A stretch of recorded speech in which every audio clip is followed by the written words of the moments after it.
छोटी सी चिंगारी भी पूरे जंगल को जलाकर खाक कर सकती है।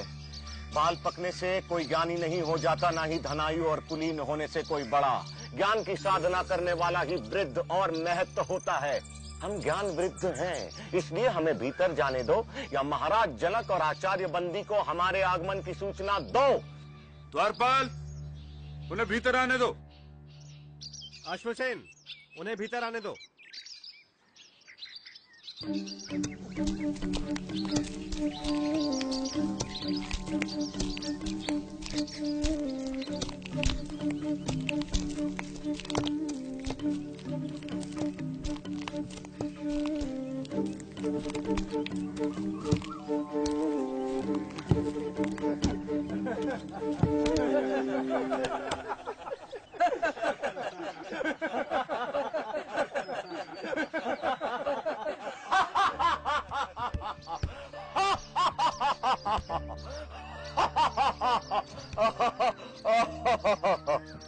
ब्राह्मण देवता, आप सभा को देखकर इस तरह क्यों हंस रहे हैं?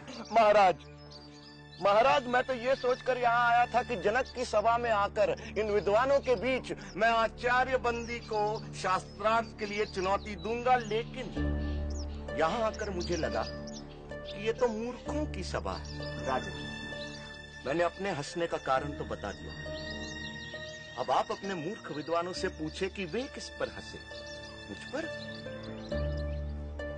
या उस कुम्हार पर जिसने मुझे बनाया। पूछो किस पर हंसे ये सब।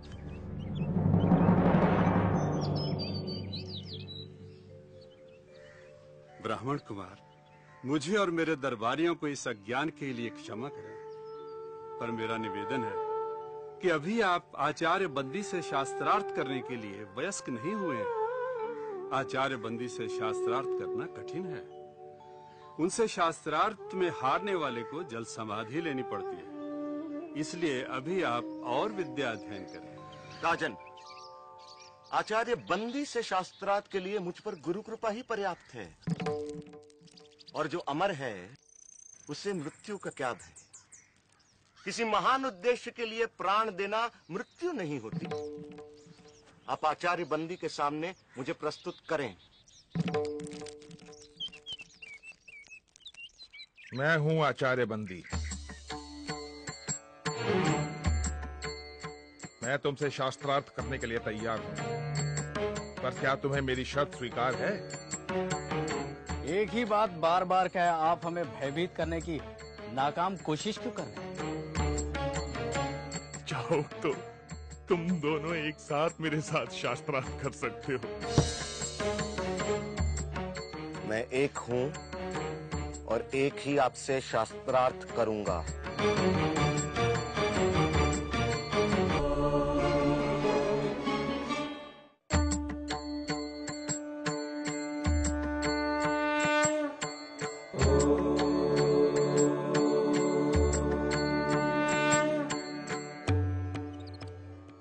प्रपंच क्या है? जो कुछ दिखाई देता है, जो कुछ, वह प्रपंच है। जो दिखाई देता है का तात्पर्य क्या है?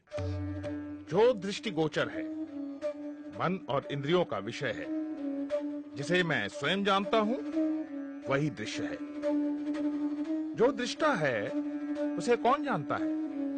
स्वयं को कौन देखता है? उस स्वयं, उस आत्म को देखने के लिए किसी की सहायता की जरूरत नहीं पड़ती। जैसे सूर्य को प्रकाश के लिए दिए की जरूरत नहीं पड़ती, वह स्वयं प्रकाशमान है। यह संसार कहां से और कैसे आया? यह सृष्टि उससे और सिर्फ उससे आई। वह कौन है? वह ब्रह्म है, वह ईश्वर है। वही अपनी माया से इस संसार को रचता है। वह ही रचनाकार, पालक और इस जगत का संहारक है। ब्रह्म इस संसार की रचना, पालन और संहार कैसे करता है? जिस प्रकार मकड़ी अपने जाल की रचना करती है, उसी में विचरण करती है और फिर उसी को निगल जाती है, उसी प्रकार ईश्वर संसार की रचना, पालन और संहार करता है। जीव क्या है? जीव आत्मा है।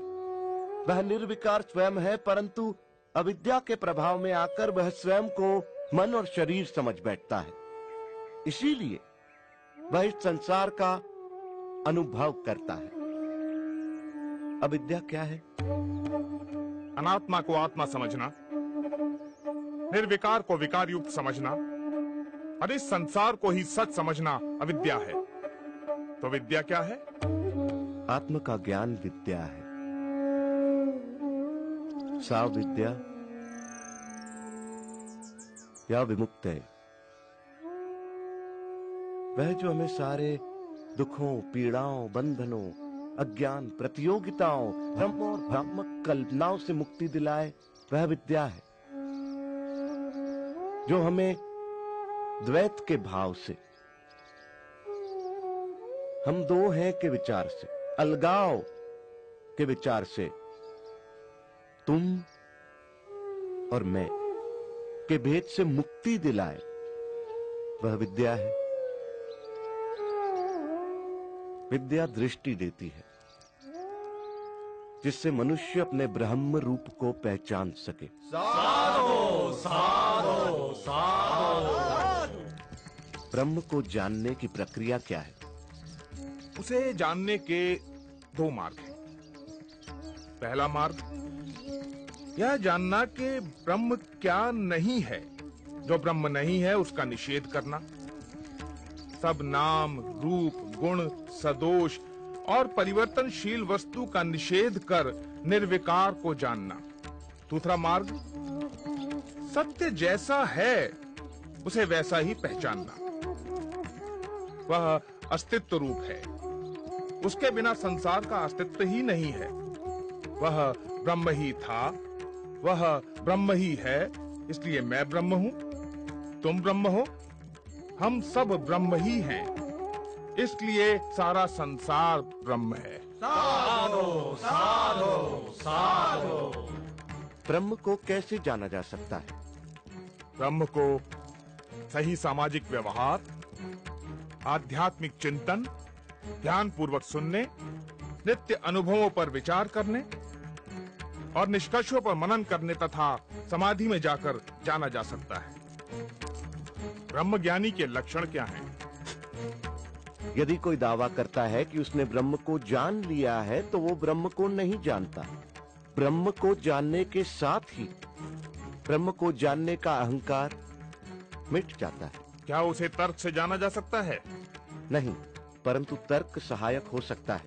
क्या उसे प्रार्थना और भक्ति से जाना जा सकता है? नहीं, किंतु प्रार्थना और भक्ति सहायक हो सकती है। क्या उसे योग व मनन से जाना जा सकता है?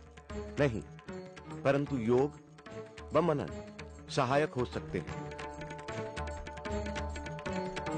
शास्त्रार्थ का अंत होता दिखाई नहीं दे रहा था। दोनों एक दूसरे पर भारी पड़ रहे थे कि अचानक बंदी निरुत्तर हो गए। आचार्य, उत्तर दें। आचार्य, उत्तर दें। अष्टावक्र की जय। अष्टावक्र की जय।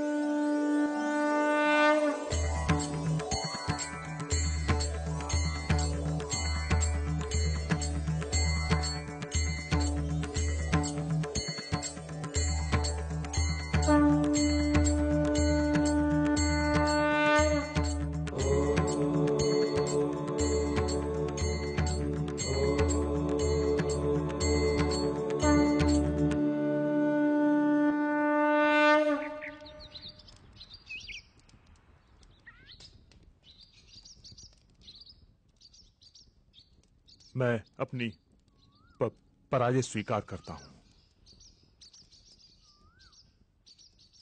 मैं जल समाधि लेने के लिए तैयार हूं।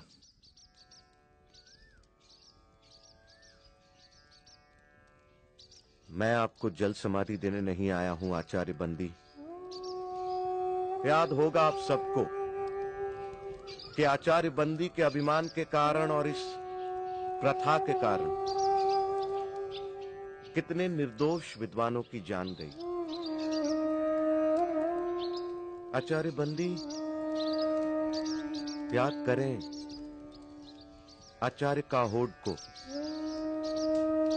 मैं उसी आचार्य काहोड का पुत्र हूं।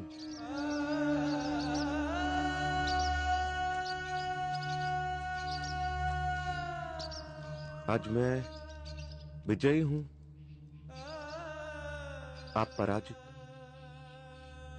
मैं चाहूं तो आपको जल समाधि दे सकता हूं, परंतु मैं ऐसा नहीं करूंगा आचार्य बद्दी। क्षमा ही मेरा प्रतिशोध है। मैं आपको क्षमा करता हूं आचार्य बद्दी।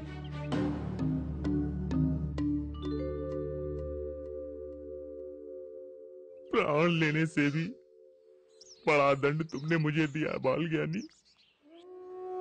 मुझसे पाप हुआ है, पाप हुआ है मुझसे पाप। पश्चाताप की आग से बड़ी कोई आग नहीं आचार्य बंदी।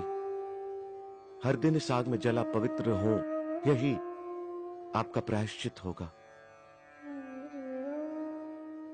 शास्त्र को शस्त्र न बनाओ।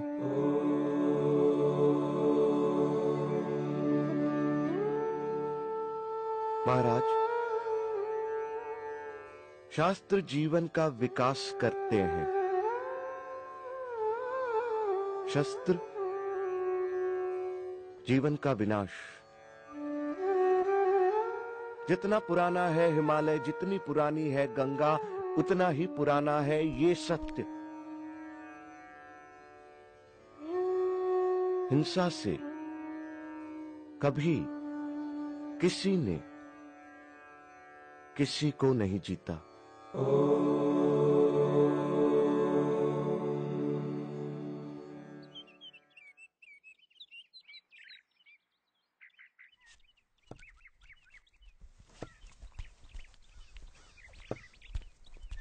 अहं निर्विकल्पो निराकार रूपो विभुत्वा च सर्वत्र सर्वेन्द्रियाणां न चासंगतो नैव मुक्तिर्न मे यश्चिदानंद रूप शिवोऽहं शिवोऽहम्।